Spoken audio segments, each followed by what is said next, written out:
Live and direct from Route 65. Thinking more about some Annie Dillard. I was reading this other book of hers on writing. She describes learning how to chop wood and how bad she was at it at first, until she realized you have to aim at the chopping block, not at the wood. The wood is just something you're passing through. It's a sort of, I don't know, karate-like wisdom from Annie Dillard. She says she hates writing, so why does she do it? And in general, the relationship between the artist and his art, it seems to be a kind of love-hate thing. There's a kind of grandiosity, an exhilaration when all goes well in the act of creation.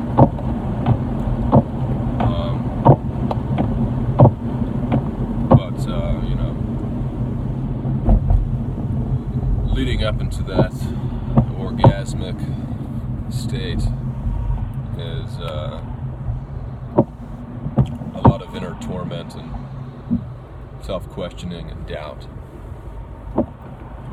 and measliness and wretchedness.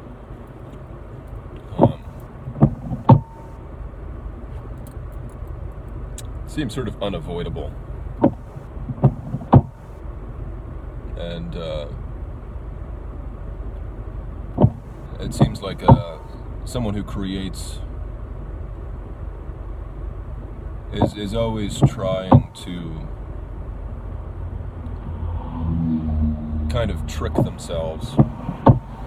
You're always trying to kind of hypnotize yourself into a state of semi-awareness, so that you're not too crippled by self-analysis. I think it's most the case in acting, in the art of acting. It's most visibly, it's most apparent when an actor is not a good actor.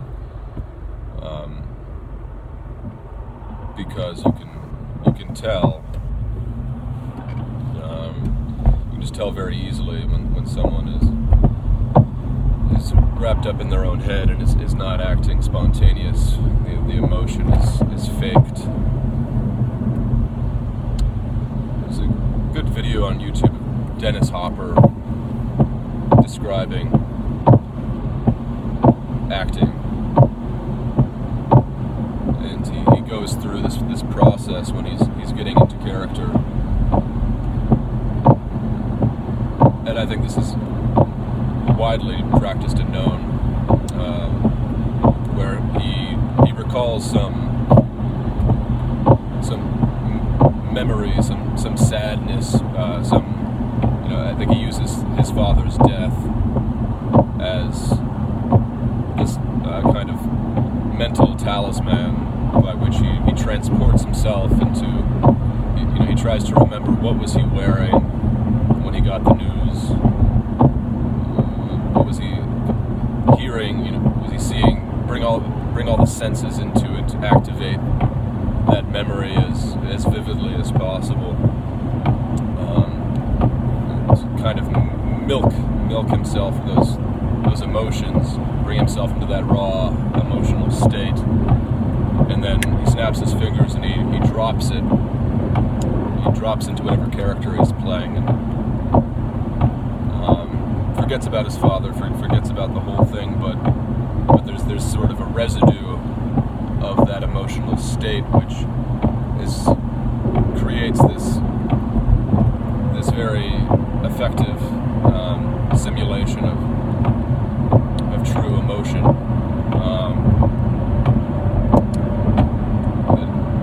actors are the most kind of tormented among artists. That have the most distraught personal lives and so on.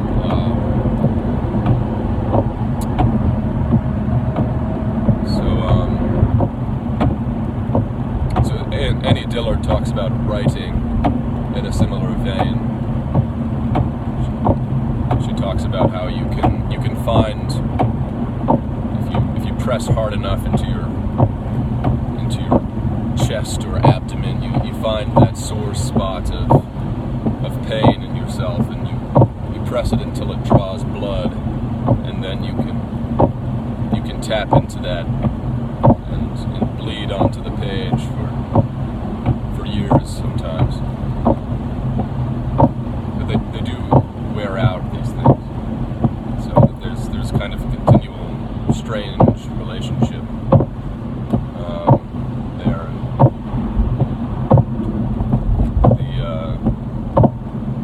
The doubts never seem to completely cease. It seems like there's always some level of questioning why put oneself through this kind of thing.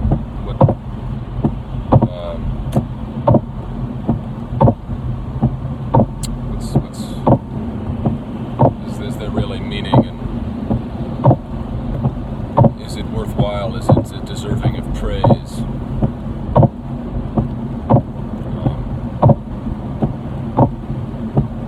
So I don't know. I find these reflections sort of interesting and comforting.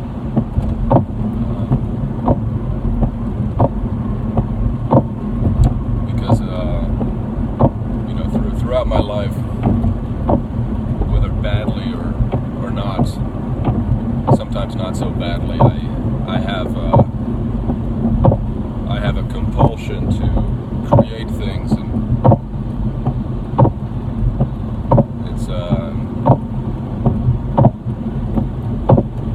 it's something that just kind of leaks out one way or another. And so, after living, several decades, and living with this part of myself, I'm trying to kind of come to the right orientation and respect to it, to try to put it on a leash to some degree, to channel it in a way that properly sublimates my more base urges, and make it less tantrum-like and more mature. So that's kind of how my mind is turning this morning. Just wanted to share that. Just sort of share that question.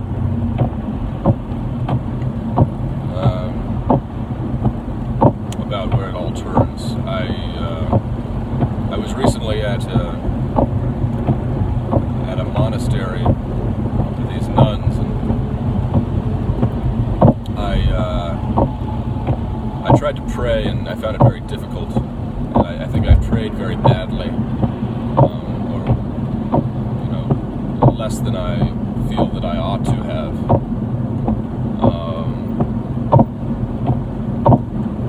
But I think I did return from that experience with something.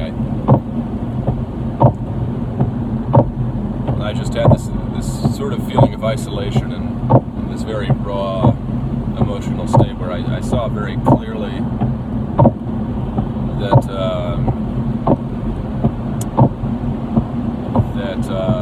people are really not in control of their desires. I don't know, and that basically the most important thing is the giving and receiving of respect and love for another person. want to or not, we are continually motivated to sort of secure, to get under control those sources of love. You know, we want it to be something like a faucet that we can just turn the handle on and have this stream of love whenever we will it. And that's sort of the gnarly and bad underbelly of social media, is that it attempts to accomplish this impossible thing, which is to mechanize love and affection, something that you can turn on with a button. You can douse yourself with at your own convenience. And so, as I was having some of these agonizing thoughts, I turned to Marino Restrepo, as I frequently do, the Colombian missionary whose YouTube channel, Pilgrims of Love, is full of these more or less similar reflections he gives, these hour-long reflections he gives mostly at Catholic retreat centers across the world. And he was just talking about suffering. This is a theme that Paul Talk returns to. The idea of embracing your suffering and carrying your cross and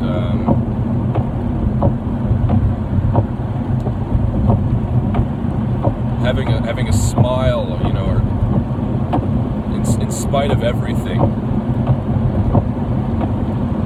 being happy in spite of everything, and not because your needs have all been met. That suffering is the only thing that really will save us, that heals us.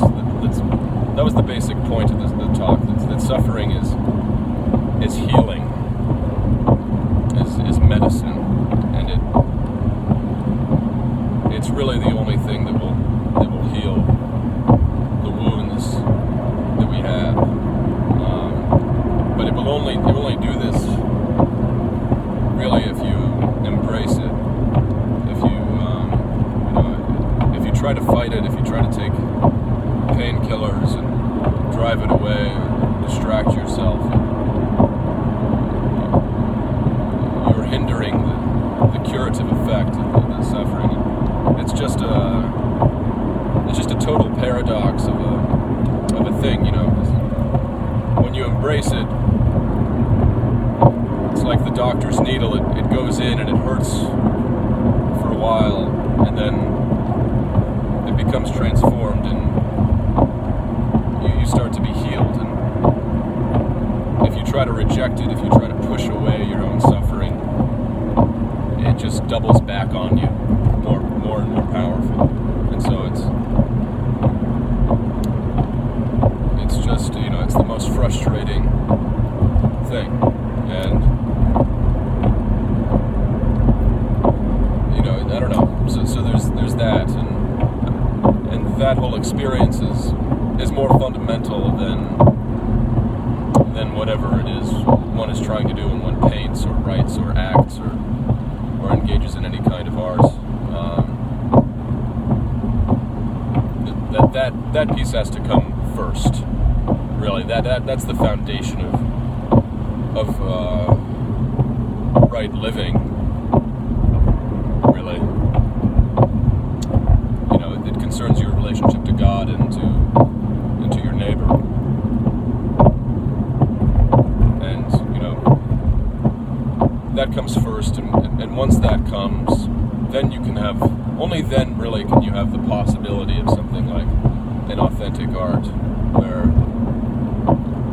you're in touch with that suffering, and that grounds you in the reality of your life, and then you can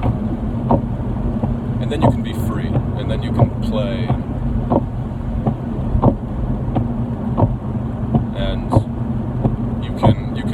withstand the onslaught of anxiety and of self-doubt and questioning that comes in the creative process, because you're no longer looking toward the art as something that is salvific. It becomes a kind of outward surface. It becomes unimportant in a way, but more important, or more in its proper place, because it's now it's just it's authentic. It's you doing something to share a little bit of understanding or beauty or appreciation, or express something, but